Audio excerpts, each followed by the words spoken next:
Antônio Rossi, um disco voador, visitei outro planeta, civilizações do espaço, visitando o planeta Terra.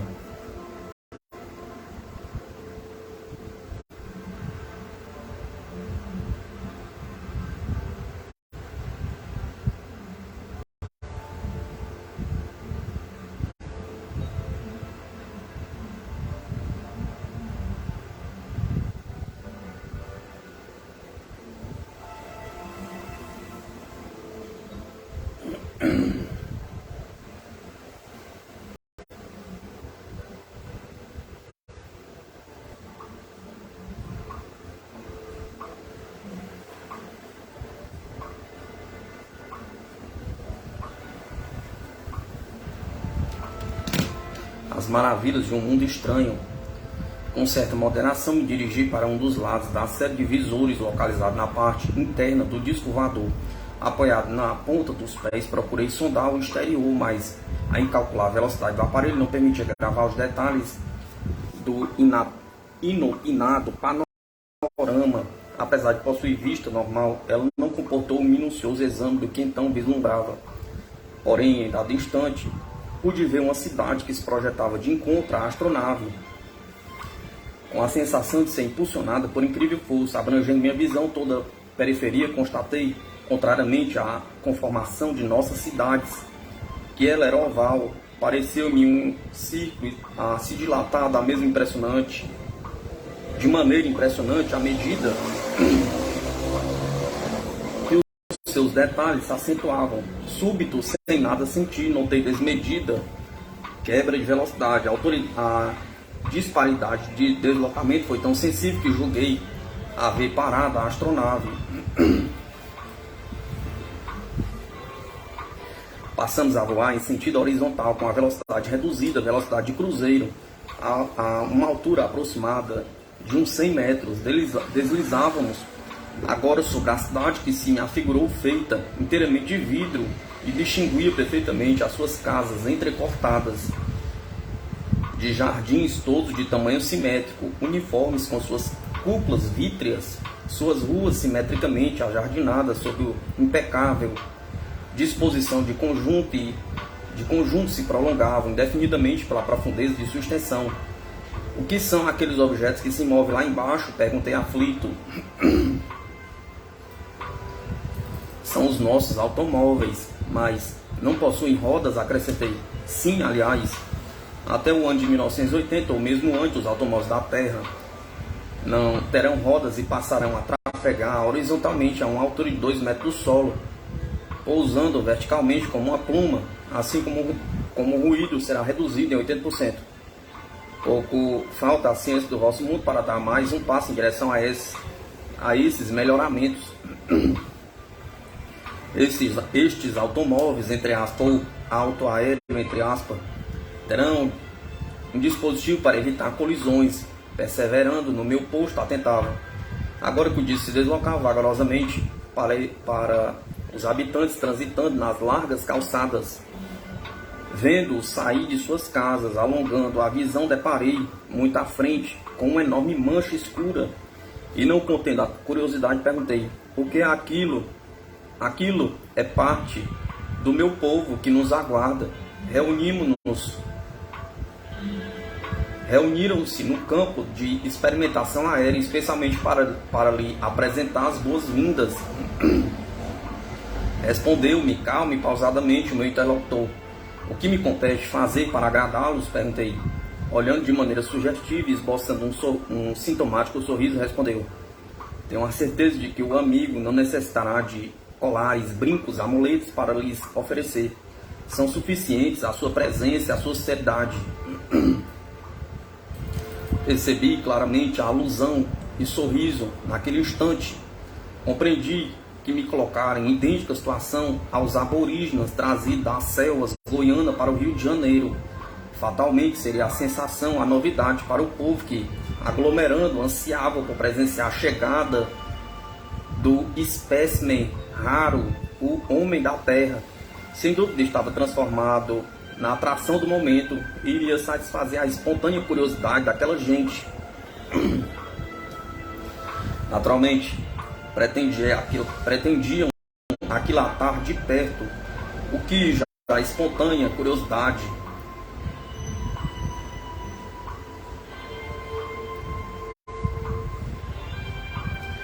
Naturalmente, pretendiam aquilatar de perto o que já conheciam através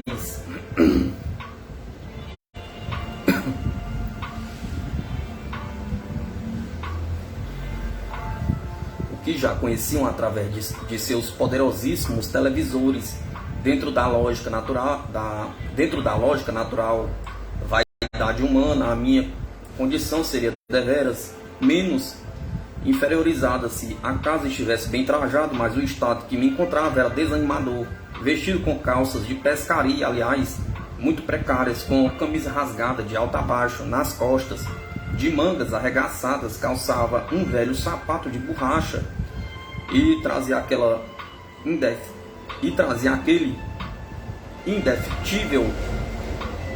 indefetível facão à cinta. Nesse andrajoso estado, iria servir de repasto aos olhos daquela enorme multidão que, a esta altura, me era dado a enxergar com nitidez.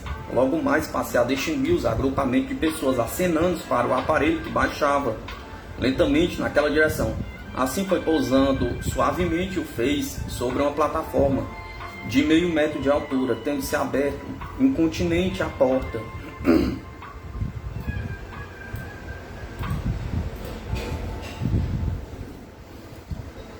Prestes, desceram dois dos tripulantes. Eu, naquela inelutável contingência, tremia de ansiedade. Jamais poderei descrever o que a mim se passara. Então, aquele ente, meu incansável cicerone, estendeu-me a mão e pediu-me que saísse. Dirigi-me para a porta e parei ao ver a multidão compacta rodeando o aparelho, todos homens, mulheres e crianças de todas as idades. Ali se encontravam para me dar as boas-vindas e sorriam alegremente. Distanciados uns 5 metros, acenavam de maneira fraterna, suas fisionomias estampavam cordial acolhida e demonstravam contentamento em nos receber. Naquele momento, o que mais impressionou, além da grande massa de seres esquisitos pertencentes a um mundo estranho, foi a ausência completa de ruídos, parecendo estar tudo envolvido por sutil e misteriosa música. Não bastante estar presenciados os momentos de uma massa de povo que dava vazão aos seus sentimentos de alegria, contudo, o silêncio ali era absoluto. Unicamente uma música provinda do alto enchia um ambiente cuja suavidade não impedia reinasse impressionante silêncio. Amparado pelo meu companheiro, desci e passei a receber os cumprimentos e abraços do que a mim se aproximavam. Sem dúvida, previamente advertido de forma pela qual os terrícolas se cumprimentavam, assim procediam. Estavam imbuídos do desejo de me agradar, pois abraçavam-me cordialmente, segundo os nossos hábitos terrenos. Cerimonioso e desapontado, ia retribuindo os cumprimentos da melhor forma. Longo tempo decorreu a cerimônia de minha recepção. Após ser cumprimentado demoradamente pelos presentes, a multidão, creio que a um sinal do meu cicerone, afastou-se reverente e fui guiado pelo braço. Então fui guiado pelo braço entre aquela maré humana. Dividiram-se em 2 alas para que passássemos até chegarmos à rua. Aí o meu acompanhante, olhando-me mais uma vez, disse em uma linguagem visual: veja e observe, faça as perguntas que entender para depois poder relatar aos seus compatriotas quando regressar. Feito a recomendação que me forçava prender a atenção para compreendê-la, voltei-me avidamente para contemplar o magnífico espetáculo daquela rua. Difícil tarefa descrever a visão deslumbrante que tinha ante meus olhos. Extasiei-me patético frente àquele cenário que sobrepunha tudo quanto pudesse imaginar. Principiamos caminhar a passos lentos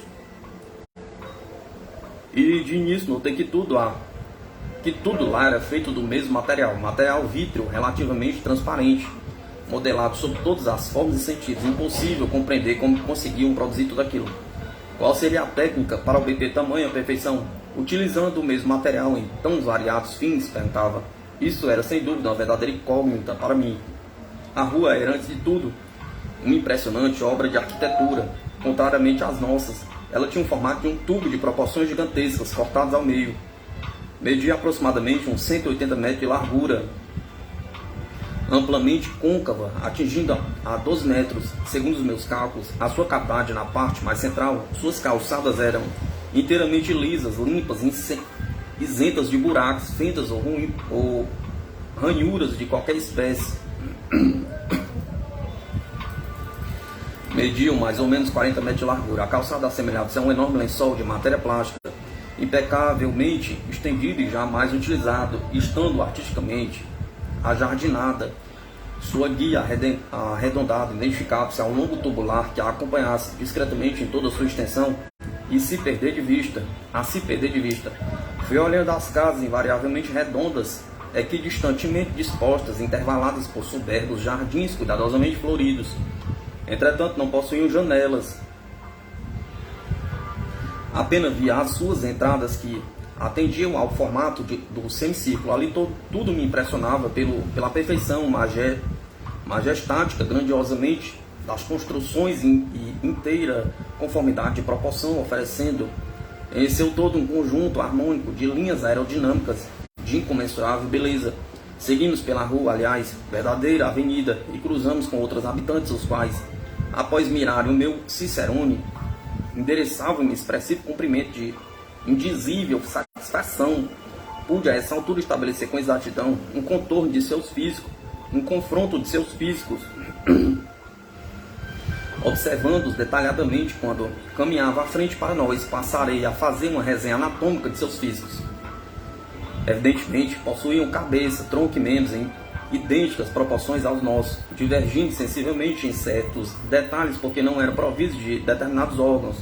Principalmente os habitantes desse mundo desconhecidos são desdentados, possuem a boca em formato igual às nossas, porém guarnecidas por lábios mais bonitos, por lábios grossos mais bonitos. O nariz é minúsculo, um tanto achatado e pouco saliente, situando-se um pouco mais perto dos lábios. Suas orelhas, demasiadamente pequenas, iguais às de um recém-nascido, contrastam com a cabeça do tamanho de um pouco maior que as nossas. Em consonância, as linhas das faces arredondadas também. A cabeça é pronunciadamente ovalada. Interessante o fato de não possuir pelos ou penugem de qualquer natureza, inclusive sobrancelhas.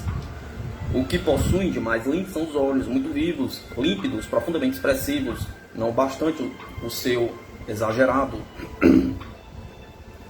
tamanho, são de uma beleza ímpar e dotados de peculiar atrativo, ainda vistos na terra. A menina dos olhos é de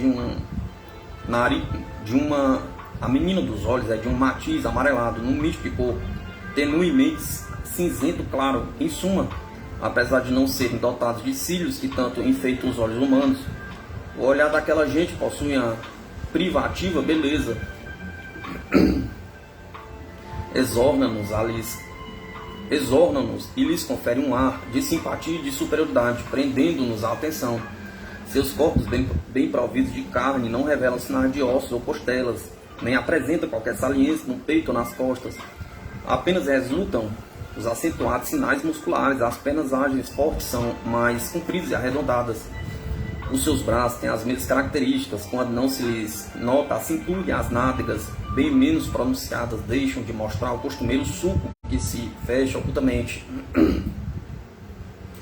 As mãos providas de 2 dedos, ou seja, cada dedo da largura de 2 dos nossos, achatados na espessura, mais compridos e arredondados nas extremidades. Os pés, nas mesmas proporções e feitio, possuem também 2 únicos dedos, sendo cada um o dobro do nosso dedo maior, tudo de acordo com a estrutura de seus corpos. Mais tarde, o que pude observar é o fato de seus dedos e não terem falanges, porém constituídos de uma espécie de músculo fortíssimo, contendo no seu interior potentes tendões.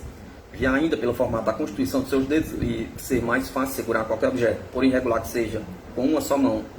Enquanto nós humanos necessitamos de 2, seus dedos se coadunam e se ajustam quase anatomicamente às formas dos objetos, o que não conseguimos fazer em hipótese alguma, facilitando-lhes sobremaneira a disposição para abraçarem qualquer coisa. Assim dispõe sem dúvida de mais firmeza e segurança para se agarrar a qualquer ponto. São desprovidos de mamilos e de seios dos órgãos sexuais, bem como de unhas. No entanto, conservam normais o pescoço, seja qual for, seja quanto a forma e tamanho. Embora não possuam o ente feminino, as mesmas características das nossas mulheres, distingue-se imediatamente o sexo oposto pela graciosidade dos seus movimentos, pela maior delicadeza dos seus membros e pelos contornos mais acentuadamente harmônicos que os dos homens, enquanto as nossas raças se decompõem em grande variedade de tipos, e algumas delas chegam a formar grupos distintos porque seus componentes se desenvolvem em flagrante disparidade, ao ponto de produzir verdadeiras aberrações. Todos os entes desse desconhecido mundo são uniformes de tipo estandardizados, mesmo em idade madura. Aqueles seres não apresentam os membros flácidos ou a obesidade muito propícia da raça humana. Portanto, o que lhes confere certa superioridade na aparência é a notável conformação regular de seus membros. Todos locomove-se com desenvoltura e peculiar elegância, executando movimentos concomitantes sem um habitual arrefecimento da espinha dorsal. Seus físicos, em geral com cerca de 2 metros de altura, apesar de um tanto arredondados e retos, revelam harmonia e lhes dá uma atitude sóbria, até muito digna, mesmo considerando o fato de andarem despidos. A postura deles, longe de ser medonha e má, como a Lu de Camões ao narrar o gigante Adamastor, é correta e, convenhamos, sem intenção de ofender aos humanos, pudores mais altiva. Posteriormente, ao visitar um hospital, esclareceu-me um de seus médicos que o corpo daqueles habitantes se compõe de 3 órgãos vitais: coração, bolsa, estômago, intestinal e o sistema circulatório. Capítulo 5. A cidade que deslumbra. As suas ruas delineadas em retas perfeitas e niveladas com precisão absoluta têm tráfego intenso, porém ninguém se locomove pelo seu bojo, cujo interior se destina à guarda e ao trânsito de veículos. Elas são numerosas e constituem verdadeiras avenidas entrecortadas por outras em distâncias regularmente simétricas de 1 quilômetro, tendo a extensão variável de 300 a 350 quilômetros, sendo a periferia da cidade estabelecida por uma elipse rodeada de uma ampla faixa símile das calçadas de 40 metros já mencionadas.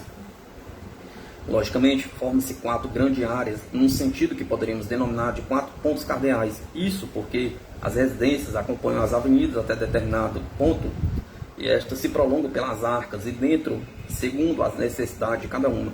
Essas áreas não são iguais em tamanho, elas se divergem sensivelmente. Assim, as situadas ao norte e ao sul são bem maiores do que as de leste a oeste, visto as avenidas se prolongarem mais em uma direção quando suas transversais são mais curtas. Pelo que se vê, a constituição da periferia contribui sobremodo para a formação de 2 áreas fronteiriças muito maiores que as opostas. Daí se estabelecerem em lados opostos zonas maiores, quando nas outras 2 extremidades se localizam zonas menores, visto ser justamente nesse sentido que as avenidas atingem cerca de 300 km, prolongando-se posteriormente pelas áreas adentro. Todas as atividades dos habitantes do desconhecido mundo se processam nessas áreas, que chamaremos zonas, onde se localiza tudo mais que possui aquele povo, com exceção de suas residências. Assim, vamos supor, se na zona 1 situa-se os hospitais, sanatórios e tudo que decorre da higiene e saúde pública, na zona 2 funcionam as escolas, universidades, o que concerne ao ensino e conhece as instalações para a prática de esportes, como sejam os estádios e campos de exercício, etc. Em contraposição, na zona 3, se aglomeram as fábricas, laboratórios experimentais, usinas e geradores de força magnética e as oficinas dos discos voadores e seus respectivos campos de experimentação. Enquanto na zona 4, processa-se os trabalhos atinentes à agricultura, fruticultura, com suas usinas, extravias, extrativas e outros estabelecimentos que procedem à transformação e fabricação dos alimentos destinados ao consumo. Ao longo das calçadas, em frente ao lado de cada uma das residências, acha-se fixado ao solo uma coluna de umas 8 polegadas de diâmetro, de cujo exterior retiram os transeuntes um tubo em forma de meia-lua. Esse tubo possui em uma das extremidades um olho mágico, à guisa dos existentes em nossos rádios, quando na outra ponta existe um botão saliente luminoso pela qual identifico a pessoa chamada. apanham esse tubo em qualquer das colunas e com ele conseguem transmitir as mensagens que desejam. Trata-se evidentemente de um fone visão utilizado por aquele povo que dispõe dessa comunidade em qualquer ponto das avenidas, no interior dessas colunas. É óbvio, devem existir dispositivos adequados que lhes propiciem meios de se comunicar ao longe, em cujo ato sempre fixa uma pessoa chamada, sendo ao mesmo tempo focalizados por esta. O intenso tráfego decorre unicamente dos transportes coletivos.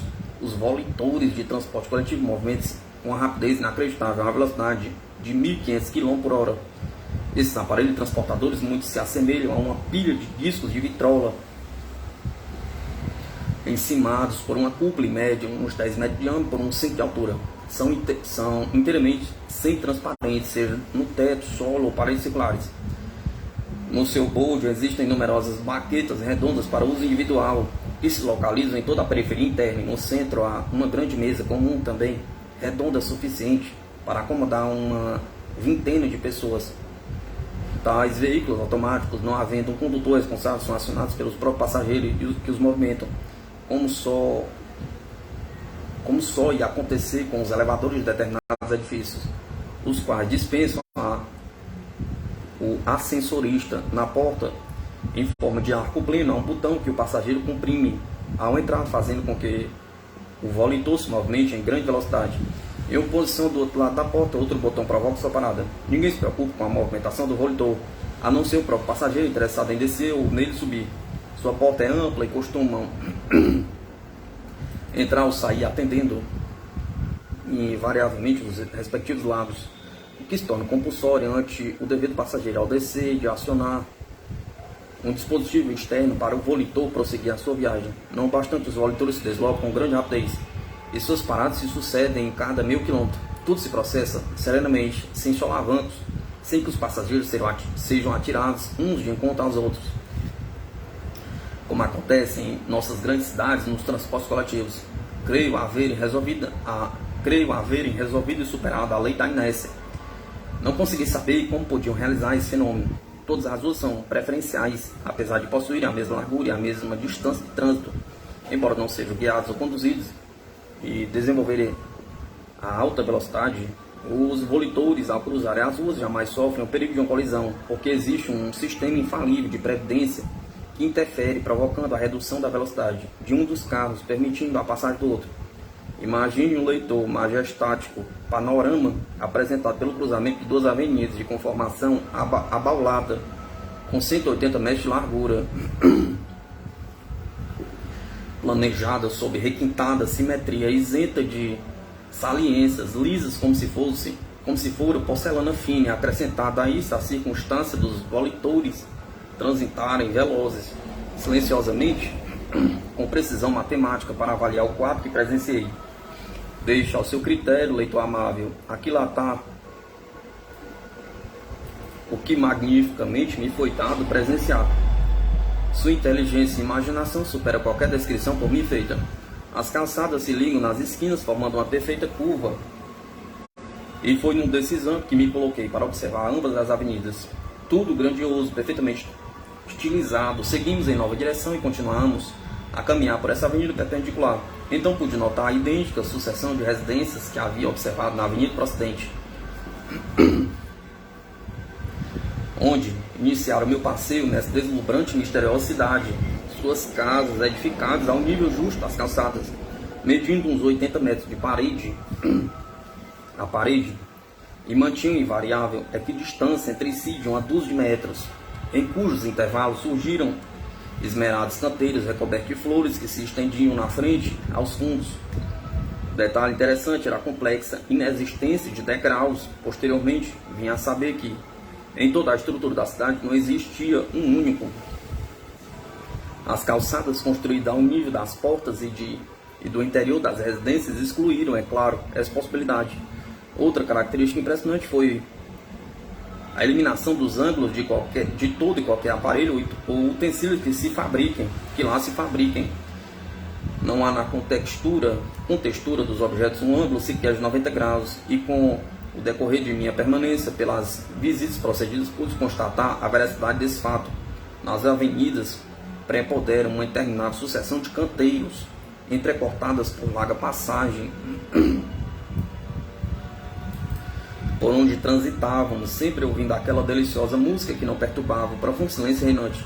Com afã de dar ao leitor uma pálida ideia do que era essa música especial, vamos supor, se ao assistir o desenrolar de um filme do cinema mudo, ouvíssemos acordes de um piano bem executado, quando essa música em nada se relaciona com as diversas cenas do filme.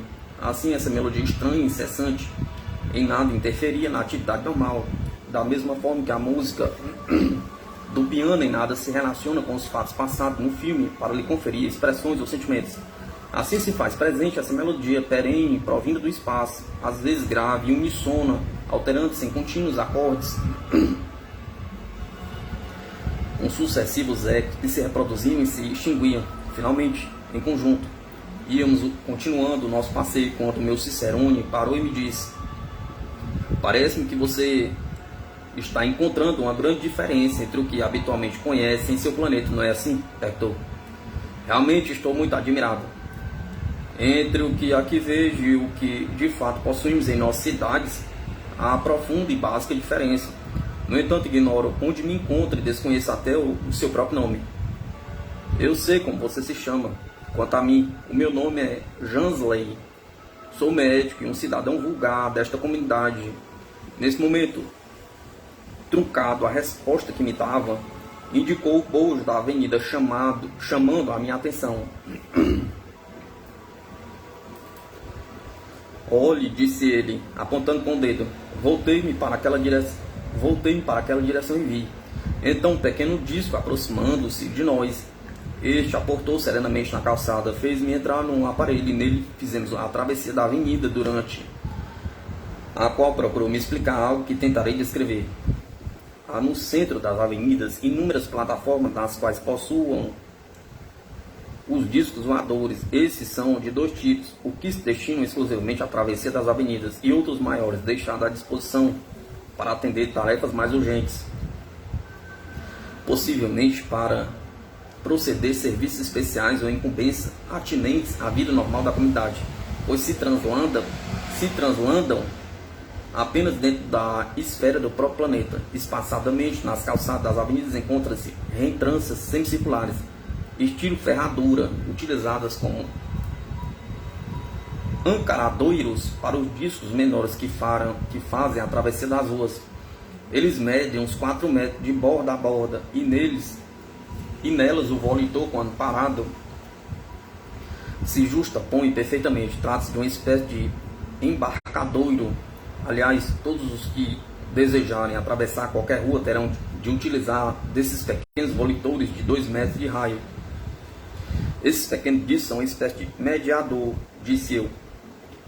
Eles servem de medianeiros, pois vivem sempre no meio e na medida para serem utilizados. Não costumamos dominar os nossos volitores, como fazem os terrícolas, com os seus diferentes tipos de aviões. A procedência aqui é única e diverge apenas quando aos fins que se destinam. Os pequenos volitores atravessadores, que chamaremos de mediador, são inteiramente transparentes. É como se fossem enormes bojões de vidro, nada existindo no seu interior. O mediador é impulsionado por força desconhecida e volita da plataforma em que se encontra para o ancorador da avenida, aportando sempre próximo ao ponto da chamada. Para chamá-la é suficiente deprimir o botão superior externo de algumas colunas que servem de repositório dos chamados fone e visão. Uma vez no seu interior, atendendo ao comando de um dispositivo especial, ele realiza a travessia em linha reta, aportando suavemente do outro lado da avenida. Para dispensá-lo é suficiente acionar o botão e ele pacatamente aterriza na plataforma de onde veio, desimpedindo a calçada. A força principal e o controle do mediador emanam dos laboratórios ou oficinas subterrâneas que se localizam nas confluências das avenidas. Segundo explicou o Dr. Jansley, tal sistema de controle mantém o nível de entrada do mediador em correspondência exata com a altura das calçadas.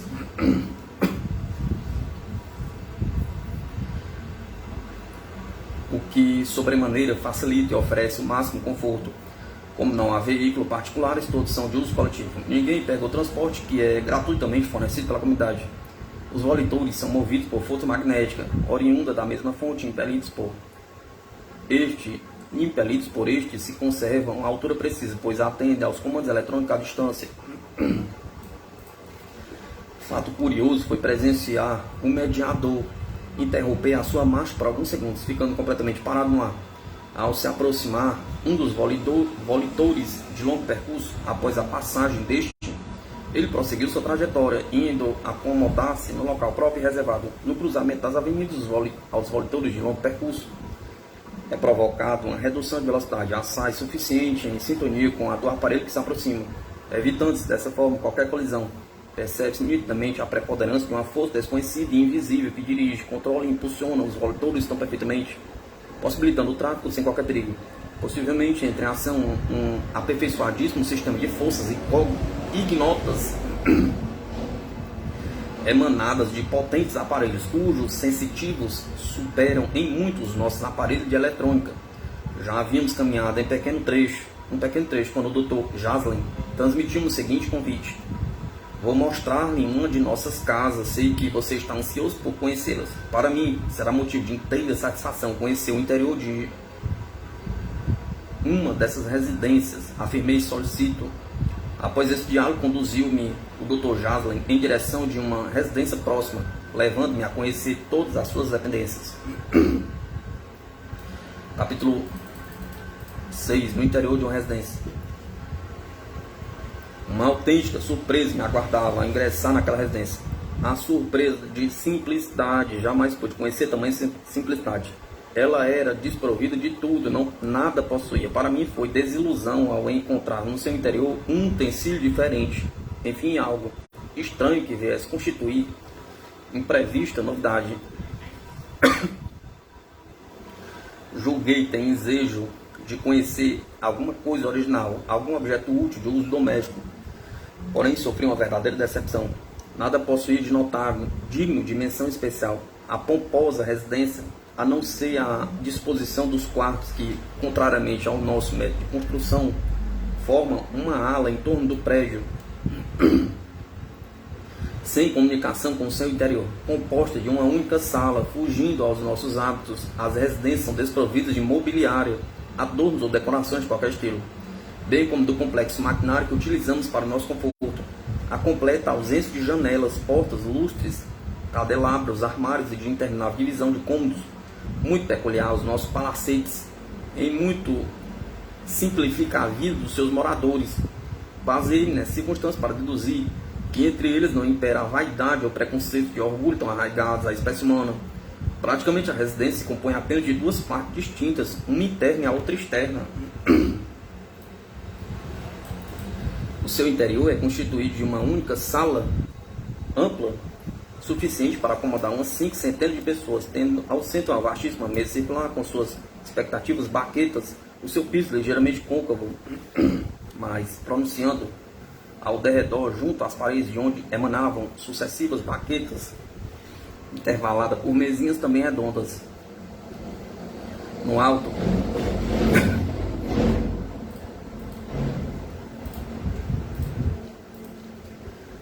em toda a circunferência da sala, há uma prateleira onde coloca os recipientes alimentares verdadeiros depósitos.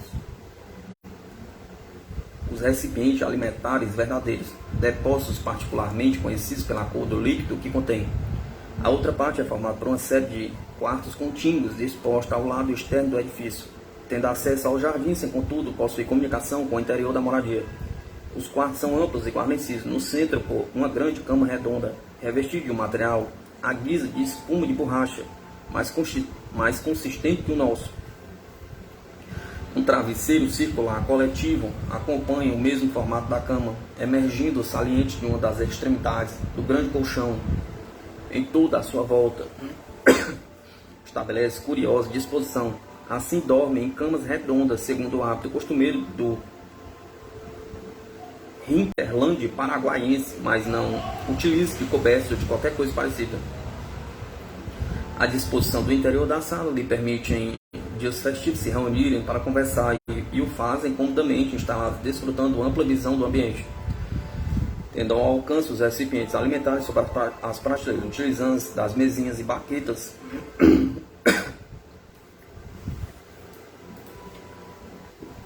para se acomodarem e entretêm conversa recíproca em todas as direções. Ao mesmo tempo ingerem as vitaminas que lembram as nossas geleias. Lá não existe o problema da luta para a preparação de alimentos e, consequentemente, não há libertação de resíduos, inexistindo o que denominamos lixo. Para esse fim, contribuem sobremaneira as condições ambientais isentas de poeiras e de vento, além de outros fatores preponderantes que concorrem para manter sempre limpas as moradias. A profilaxia do ambiente elimina a possibilidade de vida micro-orgânica, evitando assim a deteriorização. Ipso facto, dispensam as cautelas necessárias à conservação dos alimentos que se mantêm inalterados. As casas prescindem de cozinha porque os alimentos são fabricados em local próprio, zona 4 referida, de onde são levados para os depósitos públicos de que oportunamente falarei.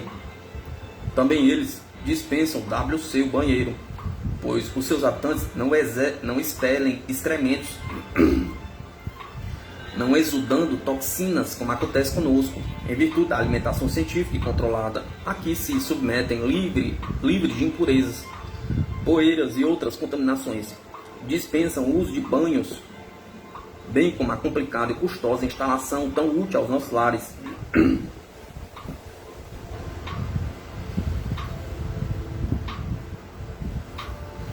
A entrada de cada residência, porta principal, depara-se com dois aparelhos idênticos aos fone e visão que conhecia a margem das avenidas. Em cada lado da porta se localiza um conjunto composto deste aparelho.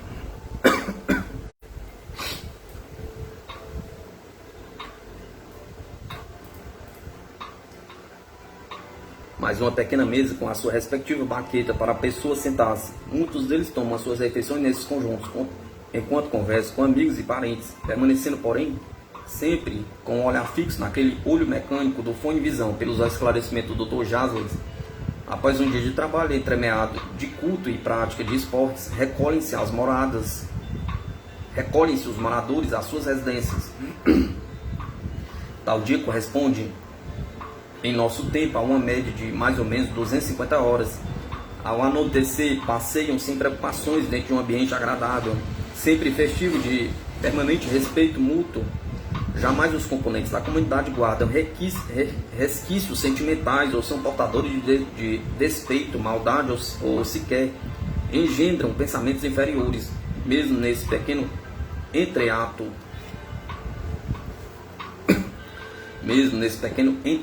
da vida, procuram ativar suas mentes, objetivando a excelsa harmonia que lhes assegura uma indefectível bem-estar, na consonância com as vibrações benéficas que auferem do alto. Segundo me asseverou o Dr. Jasley, na sociedade impera a igualdade e reina, portanto, a justiça. A razão de surgir no planeta Terra o descontentamento, a rebeldia, a revolução e movimentos ideológicos para a concretização da mudança de diretriz, governo, afetando sobretudo a economia interna das nações e a desigualdade que gera a injustiça. Não se trata de igualdade apregoada por certos credos políticos, mas o paradoxo dos que se locupletam em detrimento dos seus semelhantes, exigindo um elevado preço por sacrifício geral, com a aniquilação de muitas vidas preciosas. Eis o que assolha o sofrimento e cria disparates sociais, quando todos são iguais ante o Criador. E assim concluiu o Dr. Jasley. É a prática do amor que vos falta lá na Terra. Retornando à explanação sobre a vida comum de habitantes, continuou a discorrer mais ou menos neste diapasão. O anoitecer dura em média 12 horas das vossas, e aproveitamos para descansar, passear, trocar ideias em longas e proveitosas conversações. O tempo aqui é sempre ameno, sendo uma eterna primavera, visto existir uma única estação em todo o ciclo planetário, desconhecendo os residentes as contínuas alterações atmosféricas do planeta Terra. A temperatura é sempre estável durante o dia, à noite. Quando sofre pequena mudança, é contrabalanceada pela profusa iluminação, convenientemente dosada que a mantém inalterável.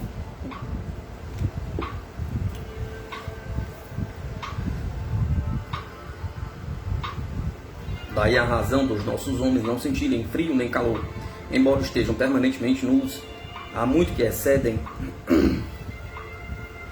excederam a fase da complicada roupagem das ilusões alimentadas pelos terrícolas. Em suas casas transparentes de espírito de malícia geram de maneira sublime os casais, seus filhos, ou melhor explicando, provocam a formação dos filhos por um processo natural e espontâneo, mediante um profundo e amoroso fitar de olhos que culmina num acariciador beijo, verdadeiro ósculo germinativo. Como não possui órgãos genéticos, a mulher é dotada de uma bolsa para a gestação, bem como uma pequena incisão para permitir o nascimento do filho, o que se processa sem os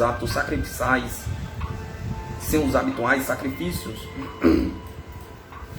aflições e incidentes comuns à nossa humanidade. Neste momento, atalhei o assunto um tanto delicado para os meus preconceitos de homem terra, indagando: de que se ocupam as mulheres, não há serviços caseiros? Perguntei.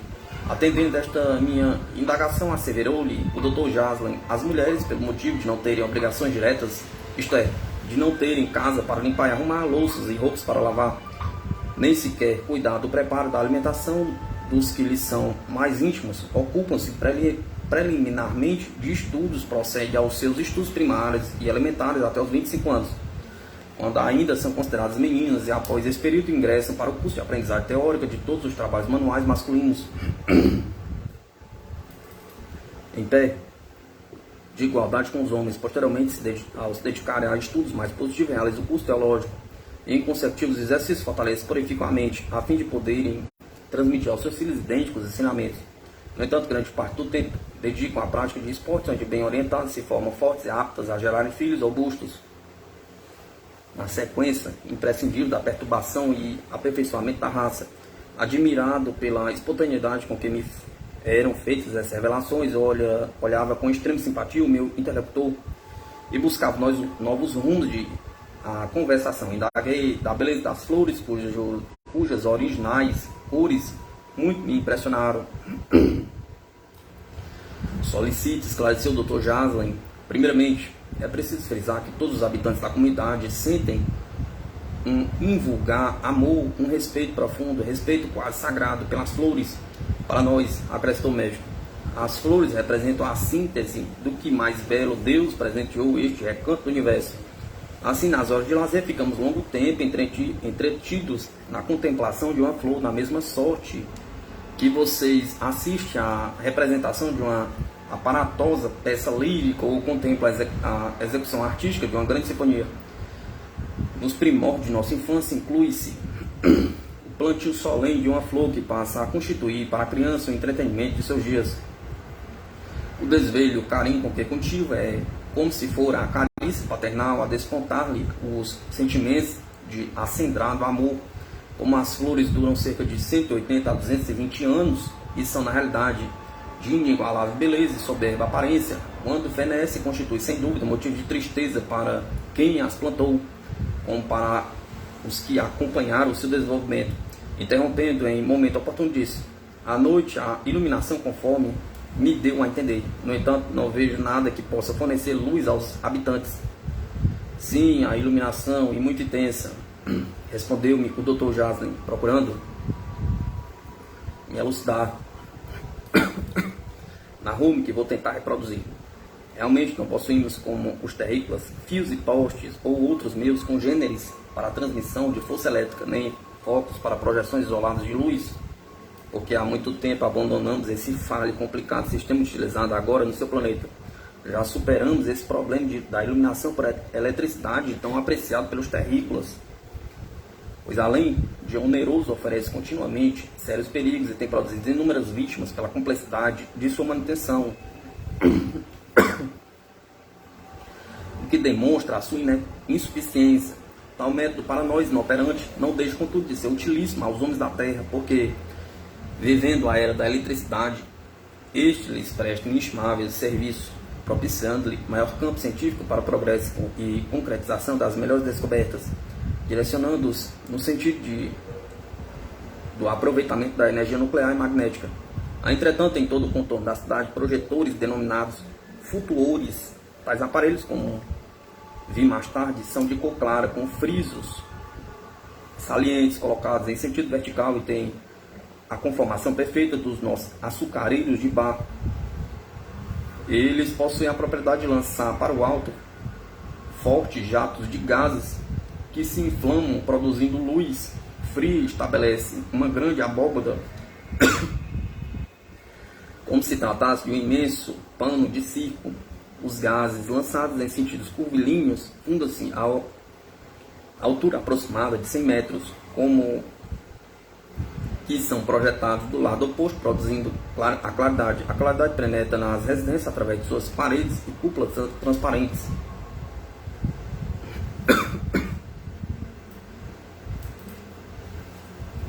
Então a cidade fica profundamente iluminada, interferindo também no equilíbrio da temperatura da noite. A iluminação constitui a adorno geral, oferecendo um magnífico espetáculo, como alvíssimas esteiras de floco de algodão, e sua densidade difunde luz uniforme que não prejudica o som dos habitantes.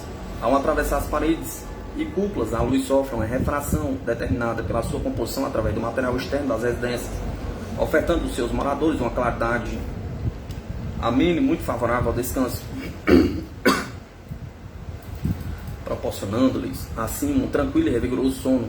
Eis como conseguimos obter verdadeiras nuvens fosforescentes que se espalham e se difundem amplamente, sem falhas, ficando tudo iluminado até o clarear do dia. Ao discorrer sobre o novo assunto, ponderou o Dr. Jaslin que os habitantes, para viver, não prescindem dos frutos das árvores, os quais produzem os sucos vitamínicos indispensáveis à base fundamental da alimentação geral. Posteriormente, referiu-se ao dever de todos os estagiários no campo, servindo e trabalhando como qualquer lavrador, condição decorrente da necessidade de uma permanência a prazo curto junto à natureza para a captação de novas energias. Assim sendo, na época do transpasse, o operário trabalha no campo como colono na indústria. Aliás, lá e de um modo geral, o missionário é cientista, médico ou engenheiro, bem como o engenheiro é médico, cientista ou missionário. Revezam-se em épocas no exercício das funções, a fim de melhor se familiarizarem com as bases fundamentais da vida no planeta. No seu modo de definir, essas bases se resumem em religião, medicina, ciência e engenharia. Cada uma delas tem a sua opção precípua.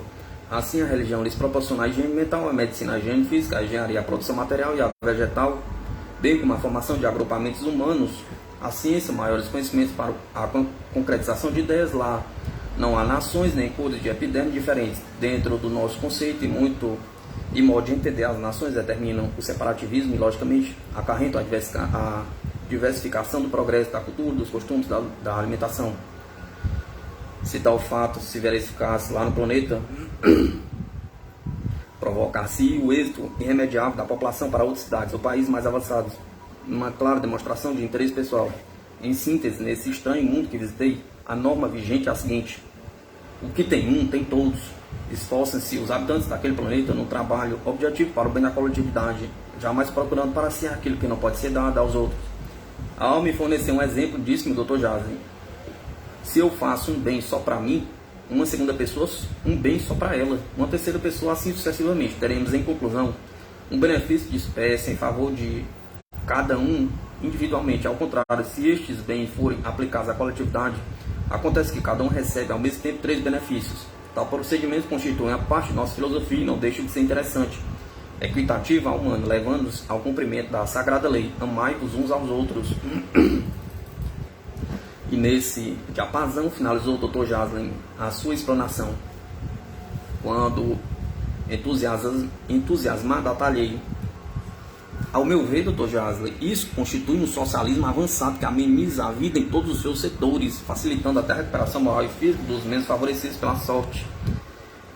Essa recuperação moral e física a que alude o irmão também procuramos fazê-la em nossos hospitais, mas os senhores possuem hospitais? Retruquei muito admirado. Perfeitamente, ainda aqui chegam as inevitáveis consequências das vidas pregressas. E para lhe dar uma ideia do nosso desmedido esforço nesse sentido, vou proporcionar-lhe uma visita a um hospital para que constate os difíceis casos de recuperação. apesar de constituir raridade. Certos indivíduos trazem a mente conturbada e requisitos de tal ordem que no futuro os tornam incompatíveis com a vida normal do planeta. O nosso ardente desejo de recuperá-los leva-nos a defrontar casos especialíssimos nos quais aplicamos todos os recursos ao nosso dispor. Capítulo 7. Visitando um hospital.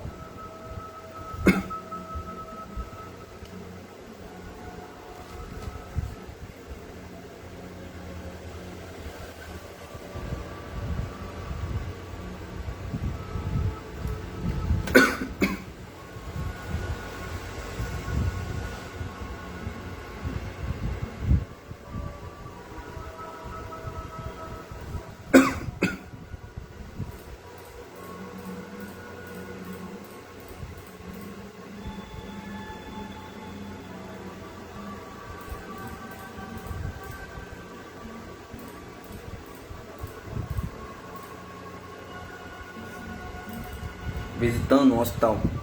Fim da conversação, levantamos e deixamos aquela esplendorosa sala de extensas dimensões para atingirmos a larga calçada da majestosa avenida. A saída, utilizando-se de um dos fones visão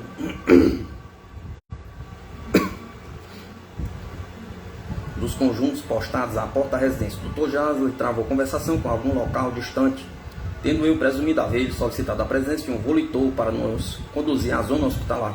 No entanto, errônea foi a minha pressuposição, porque, depois aproximando-se de uma das colunas, assinou um dispositivo imediatamente.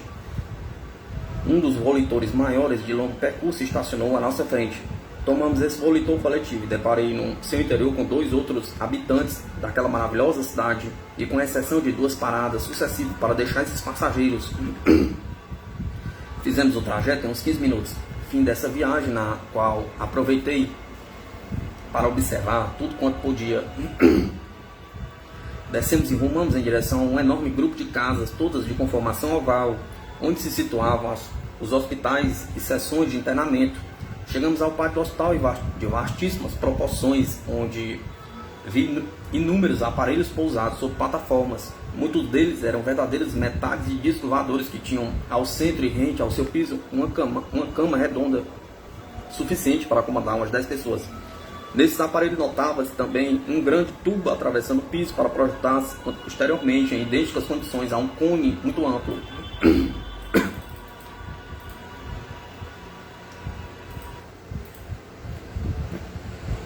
Ao derredor dessa cama, situada no interior dos meio-discos, num plano mais elevado, havia uma espécie de tripé provido de tubos sobrepostos de diversos tamanhos, os quais possuíam bocas entrecortadas por lâminas imprestas, imitando nossas persianas. Logo fui indagando da finalidade daquele aparelhamento instalado em perfeitas metades de discos voadores, e foi-me dito serem volitores sanitários destinados a conduzir doentes às várias altitudes segundo o tratamento aconselhado. Esclareceu mais o Dr. Jasley. Existem na atmosfera muitas camadas cujos elementos terapêuticos são por nós aproveitados na cura de doentes. Assim, de acordo com o diagnóstico, o paciente é levado a uma altura previamente estabelecida, onde permanece determinado número de horas, a fim de se beneficiar com os elementos naturais inerentes àquela camada atmosférica. Caso a do doente necessitar concomitantemente de 2 ou mais elementos para se estabelecer. Desta forma, o paciente é conduzido à cama onde se encontram os elementos A e B,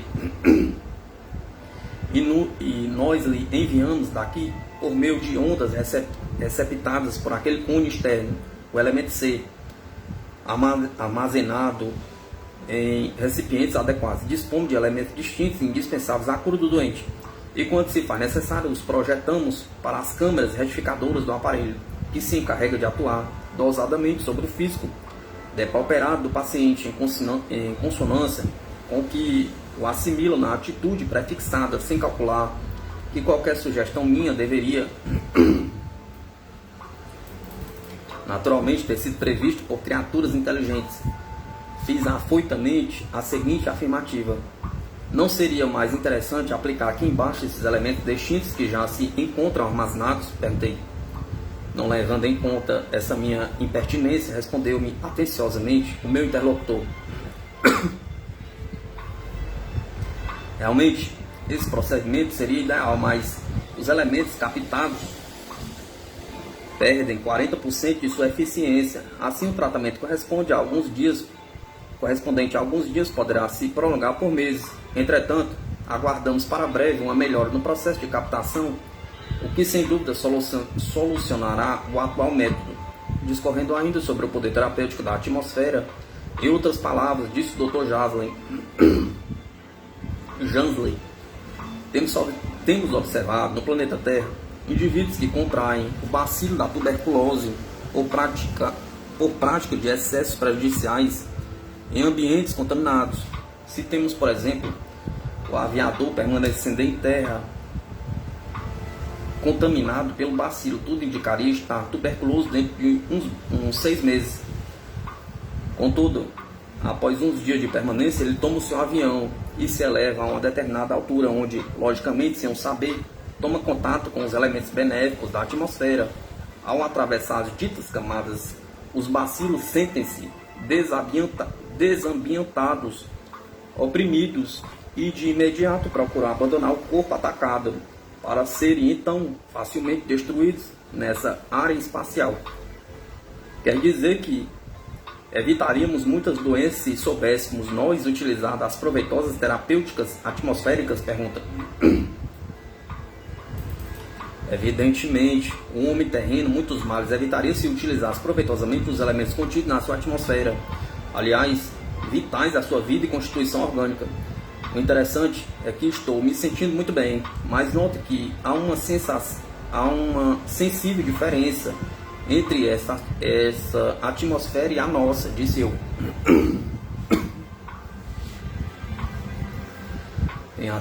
Em atenção à minha assertiva, o Dr. Jansley respondeu: vou procurar dar-lhe uma explicação, e passou a falar, discorrendo sobre o assunto, mais ou menos da seguinte maneira: a atmosfera terrena, apesar de gasosa, é pesada e grosseira, é movediça e instável, desloca-se sob diferentes pressões, exigindo dos terrícolas pulmão de volume exagerado, e em consequência obriga-os a constantes movimentos do tórax e do ventre.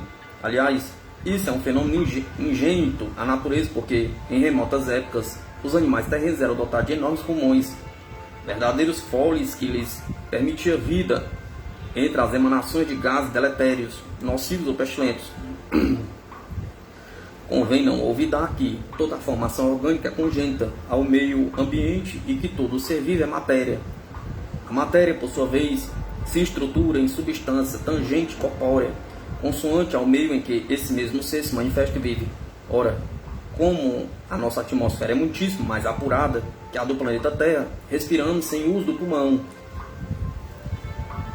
Trata-se, portanto, de uma condição própria do meio. No afã de me fazer conceber esse mecanismo ou fenômeno orgânico, aludiu à faculdade da nossa borracha.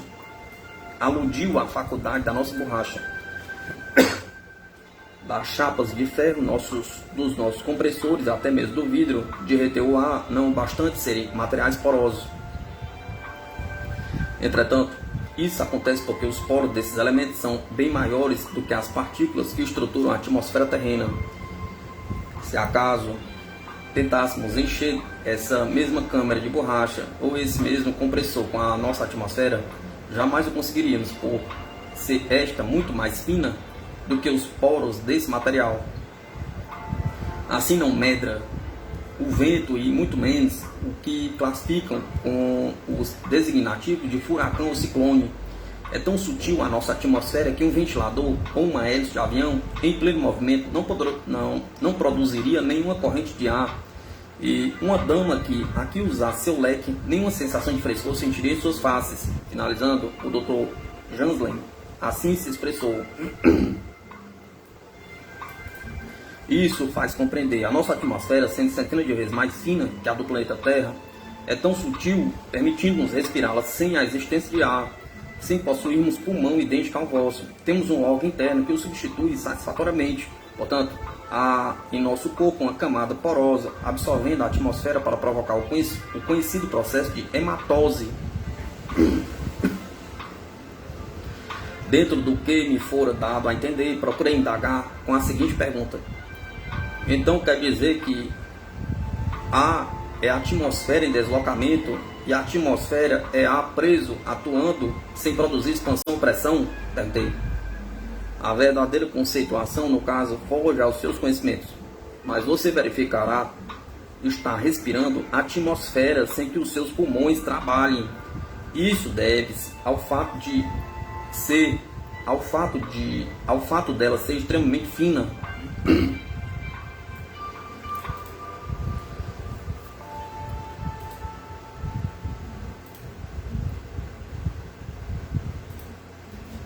Parecendo desejar um ponto final no assunto, concluiu o Dr. Jaslin. A terra está longe de ser agraciada por esta dádiva de Deus, por haver estampado naturalmente certa dúvida. Solicitou-me o Dr. Jaslin que fechasse a boca, e ato contínuo comprimiu minhas narinas, inibindo-me de respirar. Poucos segundos decorreram para que eu sentisse profunda falta de ar, obrigando-me a abrir a boca. Logo retornei ao meu normal e, sinceramente, tive a impressão de prescindir da respiração, sendo eu o único forçado a praticá-la dentre os habitantes daquela esplêndida cidade. Pacientemente e cheio de complacência, aquele médico voltou ao assunto, discorrendo: podendo você aspirar o mais impuro, o seu pulmão aceita facilmente sem sentir o mais puro. Quanto a nós, nas excursões rápidas efetuadas no planeta Terra, respiramos o que de puro existe na sua atmosfera, inibindo a nossa constituição orgânica de assimilar em parte o que de impuro ela contém. É como se tratasse de areia grossa e fina, ao ser peneirada, deixar extravasar somente o que de fino ela contém. Processa-se no organismo um trabalho símile de filtração, espécie de autodefesa, que nos possibilita suportar por algum tempo a atmosfera terrena, embora sem uma adaptação prévia.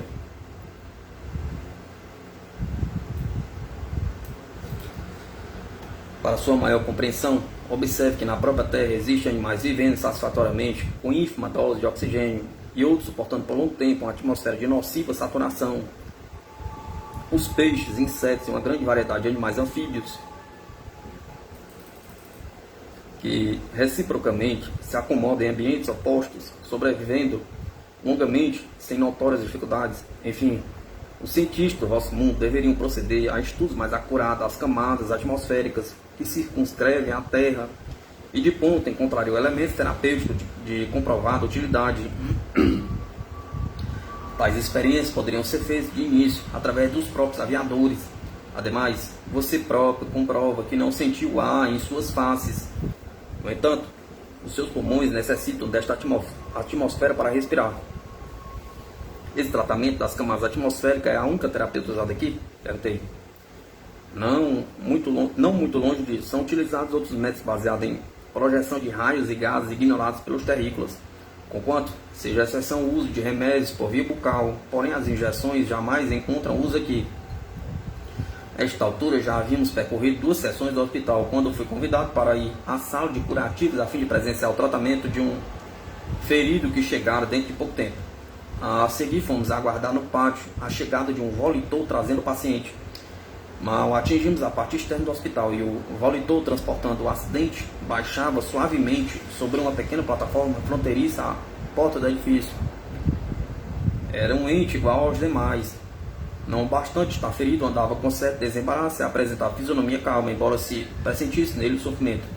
Entrou cuidadosamente, amparado por 2 companheiros, e tinha as carnes do ombro dilaceradas.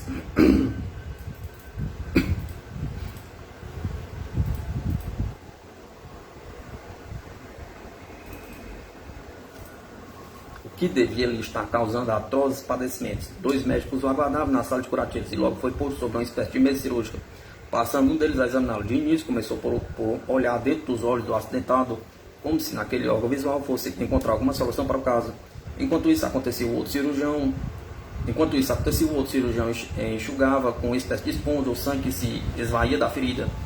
Imediatamente, esse mesmo curativo apoiou uma lanceta e principiou a pesquisar o interior do ferimento, talvez buscando veias seccionadas.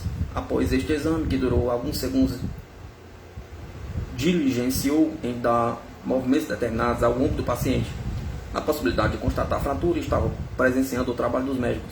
Quando deu entrada no recinto, um enfermeiro trazendo uma bandeja 3 desconhecidos aparelhos. Tratavam de aparelhos cirúrgicos para serem utilizados pelos clínicos e se afiguraram tão estranhos que me limito a descrevê-los conforme pude conceber, tomando, é claro, determinados objetos terrenos. Para estabelecer comparação, primeiro se assemelhava muito a uma garrafa de meio litro sobreposta a um bojudo depósito, tipo fundo de moringa.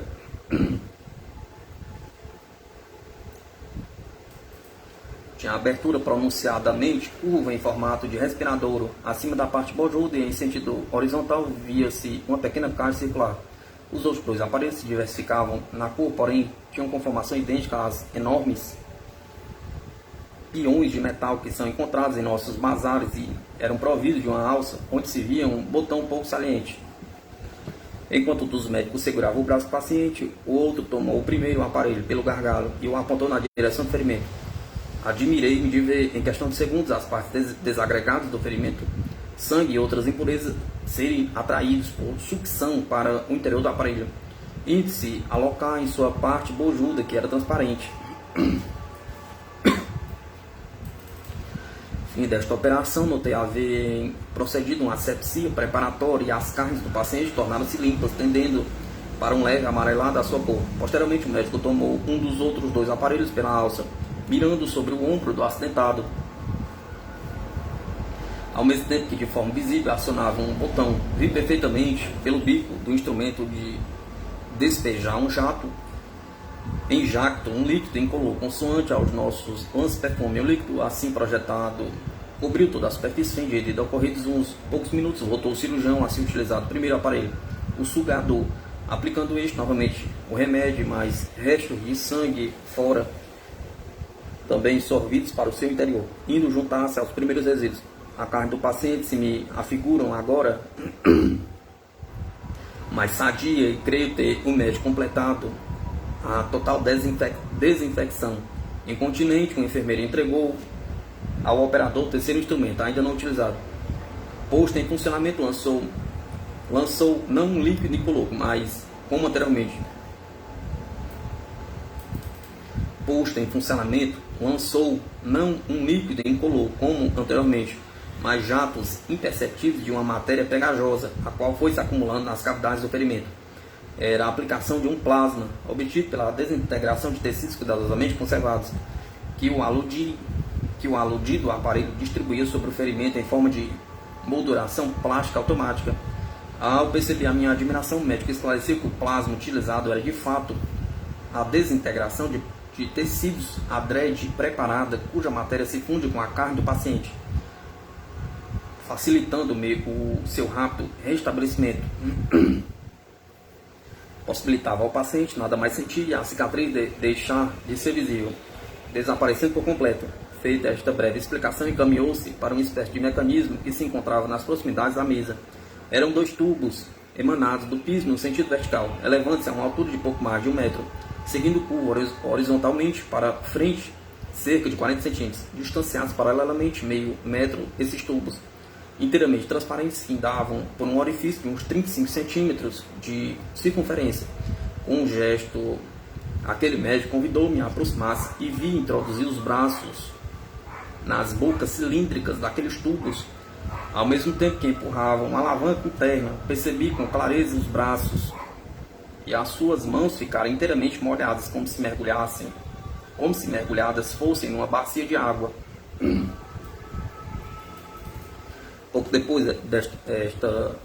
Pouco durou esta operação, e ao retirar os braços, notei ao contato com a atmosfera estar tudo completamente seco. Parecia haver procedido uma profilaxia preventiva, realizando o costumeiro asseio das mãos. Isto posto, conduzimos o Dr. Jansley pelo interior do edifício até o outro lado, e ao chegarmos do lado de fora, apontou outro prédio fronteiriço, dizendo: aqui se localizam os nossos prováveis criminosos. Mirei-o com indizível espanto, sem contudo nada a responder. Interiormente era um edifício como os demais, porém internamente possuía inúmeros compartimentos, e em cada porta 2 guardas munidos de uma espécie de arma.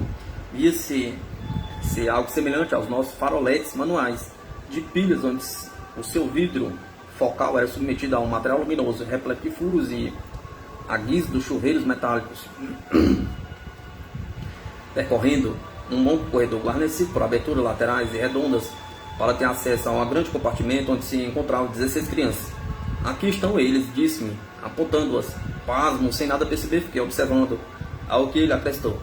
Essas crianças já foram criminosos em estado potencial e são portadores de resquícios, trazendo lesão no cérebro, e futuramente, quando adultos poderiam vir a praticar desatinos convenientemente tratadas, ficarão isentas de influências passadas e postas em condições normais de viver com os demais habitantes, sem oferecer perigo. É o que me fora explicado. Prosseguindo a visita, foram-me mostrados compartimentos individuais, onde seus ocupantes, todos adultos, eram possíveis dementes, jamais puderam ser recuperados. Não bastante o intenso tratamento a que foram submetidos desde a infância. Definem os médicos como lesão natural da mente as doenças da alma contraídas em razão de um pretérito delituoso do seu possuidor. As doenças físicas são todas curáveis dentro de maior ou menor tempo, pois, segundo afirmam, dispõe de recursos perfeitos para as debelar. Ao par desta definição, concluiu que aqueles entes incuráveis estavam sofrendo as consequências de faltas ou crimes praticados em vidas passadas em outros mundos. E aqueles guardas para que servem? Indaguei curioso. Imprevisível é o ciclo inicial de manifestação prejudicial do que se encontra nesse estado.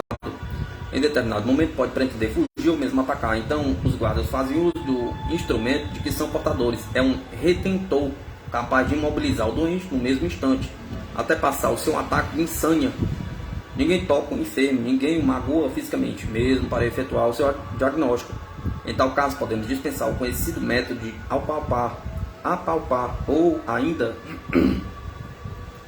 o uso de qualquer tipo de instrumento para escutação, quando nos limitamos a fixar os olhos do paciente para concluir o seu estado físico.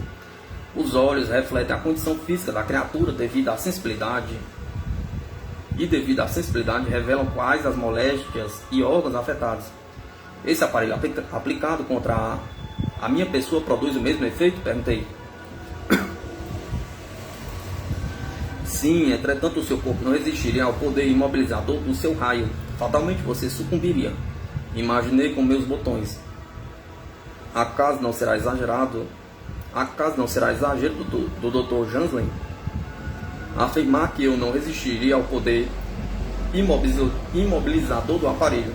Afinal de contas, não percebo diferença tão profundas entre o físico de um desses doentes e o meu para não poder resistir. Porém, resolvi ficar calado e prosseguir. Terminávamos esta conversação e, ao atingirmos o lado oposto daquele esquisito sanatório, deparei com um vasto bosque cujas árvores prenderam minha atenção pelas diferentes peculiaridades que se apresentavam. Antônio Rossi. Num disco voador visitei outro planeta. Civilizações do espaço visitando o planeta Terra.